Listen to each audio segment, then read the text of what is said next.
পাকিস্তানের ভবিষ্যৎ কিন্তু আজকে। যদি আজকে কোনো কারণে ইংল্যান্ড নিউজিল্যান্ডকে হারিয়ে দিতে পারে তখন কিন্তু পাকিস্তানের আশার আলো কিন্তু বেঁচে থাকবে। খেয়াল করে দেখবেন গতকাল কিন্তু সমগ্র ভারতবাসী কিন্তু একটাই দোয়া করেছিল যেন আফ্রিকা ওয়েস্ট ইন্ডিজকে হারিয়ে দিতে পারে। খেয়াল করে দেখবেন আফ্রিকা কিন্তু সেই কাজটাই করছে। আজকে পাকিস্তানের দোয়া কি কবুল হয় কিনা সেটা হচ্ছে দেখার বিষয়। খেয়াল করে দেখেন যদি আজকে কোনো কারণে ইংল্যান্ড যদি নিউজিল্যান্ডকে হারিয়ে দিতে পারে, এমনকি লাস্ট ম্যাচে যদি বড় ব্যবধানে পাকিস্তান শ্রীলঙ্কাকে হারিয়ে দিতে পারে তখন কিন্তু পাকিস্তান সেমিফাইনাল খেলতে পারবে। এখন পাকিস্তান কি যোগ্যতা বিতার, এই প্রশ্ন উত্তরটা একটু দিতে চান। খেয়াল করে দেখেন পাকিস্তান কিন্তু এই পর্যন্ত এবারে বিশ্বকাপে একটাও বড় ম্যাচ জিততে পারে না। তারা কাদের সাথে জয়লাভ করছে?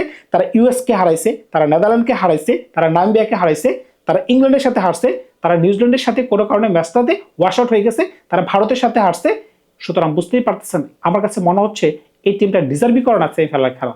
এখন আজকের ম্যাচে যদি কোনো কারণে ইংল্যান্ড তাদেরকে হারিয়ে দেয় তখন কিন্তু তাদের আশা আলো অনেকটাই বেড়ে যাবে।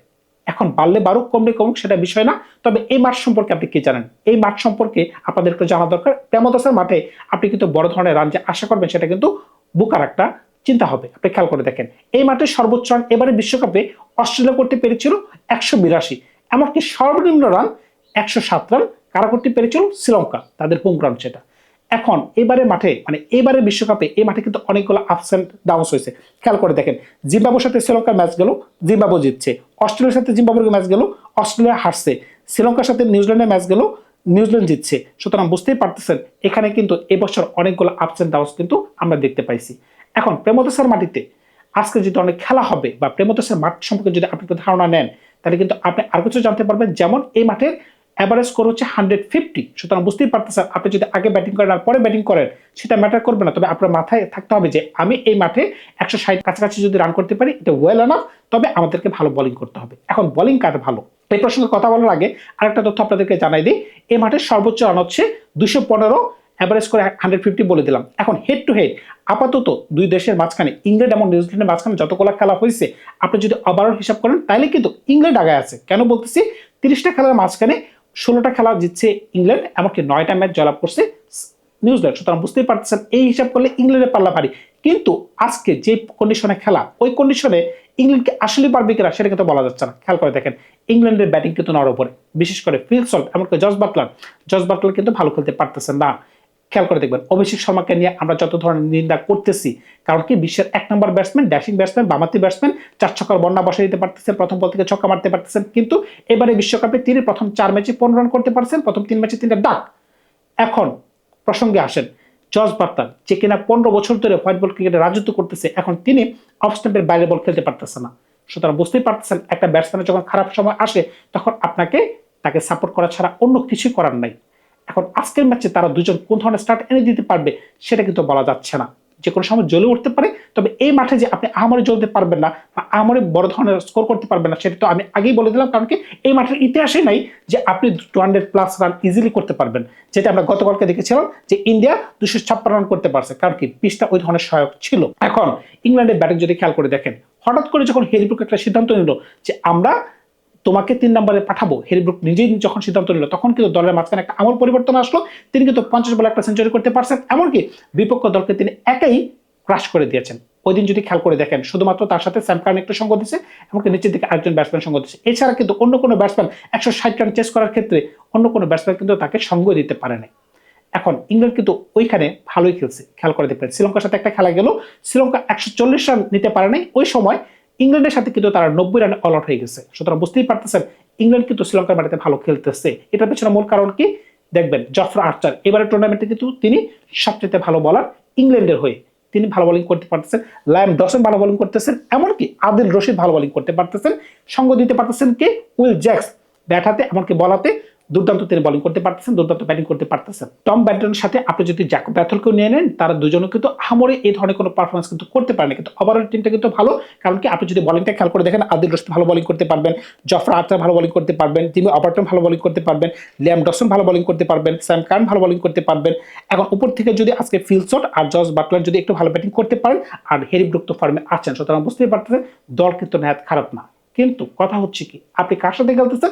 আপনি নিউজিল্যান্ডের সাথে খেলতেছেন। নিউজিল্যান্ড কিন্তু দেখতে খুবই শক্তিশালী দল। ব্যাটিং অর্ডার যদি আপনি হিসাব করে দেখেন, আপনি খেয়াল করে দেখেন ফিন অ্যালেন আর হচ্ছে টিম সাইফার্ট বিধ্বংসী মানে বিধ্বংসী। তারা যদি কোনো কারণে প্রথম ফেজটা একটু পার করে নিতে পারে পাওয়ার প্লেটা, তাইলেই কিন্তু খেলা মোটামুটি তাদের পকেটে চলে আসবে। কারণ কি নিচের দিকে যে ধরনের ব্যাটসম্যান আছে, খেয়াল করে দেখবেন ওয়ান ডাউনে রচিন রবীন্দ্র তিনি ভালো স্পিন বল খেলতে পারেন, ভালো পেস বল খেলতে পারেন, এমনকি টু ডাউনে গ্ল্যান ফিলিপস বিধ্বংসী মানে বিধ্বংসী। এখন তারা যদি তাদের পটেনশিয়াল অনুযায়ী খেলতে পারে, যে কোনো দলকে কিন্তু যে কোনো দিন তারা সহায় দিতে পারবে। এখানে কিন্তু একটা জিনিস বলার আছে, গত ম্যাচে তারা যেভাবে কামব্যাক করতে পারছে ভাই, যখন তাদের উইকেট 6টা পড়ে গেছে, এরপরে কেউ চিন্তাই করতে পারে নাই শ্রীলঙ্কার সাথে তারা শ্রীলঙ্কার মাটিতে এই ধরনের কামব্যাক করতে পারবে। বিশেষ করে লাস্টের 4 ওভারে 78 রান, আপনি একবারও চিন্তা করতে পারছেন কে নিছে এই রানগুলো? বিধ্বংসী ব্যাটসম্যান কিন্তু নেয় নাই ভাই, তাদের রেপুটেশন কিন্তু ওই ধরনের হাই না।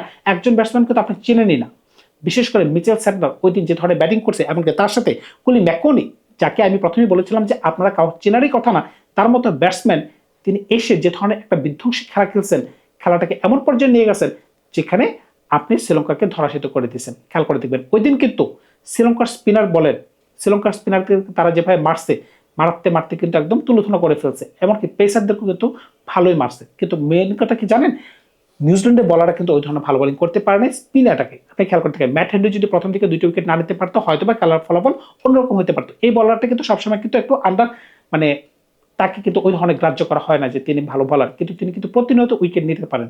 প্রথম ওভারে তিনি যেভাবে পাথর নেসানকে আউট করছেন, দুর্দান্ত মানে দুর্দান্ত, এরপরের ওভারে তিনি আরেকটা উইকেট নিতে পারছেন। সুতরাং এই কারণে কিন্তু একটা ফাউন্ডেশন বিল্ড আপ হয়ে গেছিল, এই কারণে কিন্তু তারা জিততে পারছে। কিন্তু রচিন রবীন্দ্র কিন্তু ওই ম্যাচে দুর্দান্ত বোলিং করতে পারছিল। খেয়াল করলে দেখতে পারবেন তাদের দলের যে প্রিমিয়াম বলার মিচেল স্যাটনার, এমনকি ঈশ্বরী, তারা কিন্তু ওই ধরনের বোলিং করতে পারে না। গ্লেন ফিলিপসও কিন্তু মোটামুটি ভালো বোলিং করতে পারছে। এখন ওই দলের মিডল ফেসটা কি, মানে মিডল স্ট্রেংথটা কি, এই দলটা কিন্তু ভালো স্পিন বল খেলতে পারে। এই কারণে কিন্তু এই দলটাকে এতটা সমীহ করতে হয় সব জায়গায়। এশিয়ার বাইরে যে তারা ভালো খেলে বিষয়টা এরকম না। আপনি খেয়াল করে দেখেন তাদের মিডল অর্ডারে একটা সময় ছিল কেন উইলিয়ামসন, তারপরে ল্যাথাম, এখন কিন্তু নতুন করে সংযোজন হয়েছে ড্যারেল মিচেল, মার্ক চ্যাম্পেন, তারা কিন্তু দুর্দান্ত খেলতে পারতেছেন। এখন এই কারণে কিন্তু দলটা মোটামুটি ভালো। আপনি যদি বোলিং খেয়াল করে দেখেন, আমি তো ম্যাট হেনরির কথা উল্লেখই করে দিচ্ছি, লুকি ফার্গুসন যে কিনা 150 গতিতে বল করতে পারতেছেন, এমনকি তিনি স্লো বল করতে পারতেছেন, এমনকি তিনি বুক বরাবর বল করতে পারতেছেন। এই সকল বল কিন্তু এই কন্ডিশনে পুল শট খেলা কিন্তু খুবই টাফ একটা ব্যাপার হয়ে যাচ্ছে। এমনকি ঈশ্বরী, তিনিও কিন্তু মারাত্মক বলার ভাই। এখন দেখা যাক আজকে তিনি কোন ধরনের খেলা খেলতে পারেন। মূল কথা হচ্ছে কি, যদি আজকে কোনো কারণে যদি ইংল্যান্ড আজকে জয় পাওয়া যায়, তখন কিন্তু একটা লাইফ লাইন পেয়ে যেতে পারে পাকিস্তান। এখন পাকিস্তান যদি পাইয়া যায় ওই ধরনের লাইফ লাইন, তারা কি কাজে লাগাইতে পারবে কিনা সেটা হচ্ছে দেখার বিষয়। ভারত কিন্তু একটা লাইফ লাইন পাইছে, এমনকি সাথে সাথে কিন্তু তারা প্যানিক বাটনটা ক্রিয়েট করে দিছে।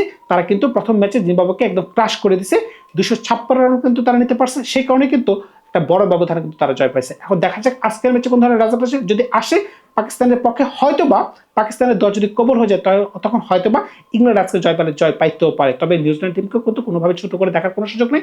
ধন্যবাদ সবাইকে, ভালো থাকবে। আপনার নতুন কোনো গল্পনা খুব শীঘ্রই হাজির হবো আপনাদের সাথে।